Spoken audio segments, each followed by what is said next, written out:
আপনি আমাকে এখানে কেন নিয়ে আসলেন? কি কোন দুনিয়ায় আছো? তুমি? আমি নিশান, যে তোর এক সময় পাগলের মতো ভালোবাসতো। আমার কুত্তা বলছিলি না, যার জন্য আমার কুত্তা বলছিলি, আজকে আমার এত টাকার এত ক্ষমতা হয়েছে যে আমি চাই তোর রিয়াসের গলায় কুত্তার চেন পরাইয়া আমি পুরো ঢাকা শহর কুত্তা বানাই দিতে পারি। ইয়াস এরাও প্ল্যান চেক আমার পছন্দ মতো অঙ্ক বসে জানি মায়াটা রে নিশানাতে তুলে দাও। Thank you uncle. এই নেন ভাই, এটা এখন থেকে আমার কোনো দাবি দাওয়া নাই। আমার যেটা পাওয়ার এটা তো পেয়ে গেছি।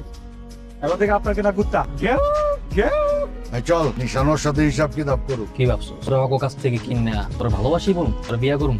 তোর ইচ্ছা করতেছে এখনই তোর গুলি করে মুখের উপরে তোরাই কিনা লাগতেছে। এই কয় টাকা লাগে? কয় টাকা লাগে? টাকার কোটা দিছিলি না? আমি যদি আজকে চাই বাপটা হইতে পা পর্যন্ত পুরো শরীর টাকা দিয়ে মুড়াই দিতে পারি।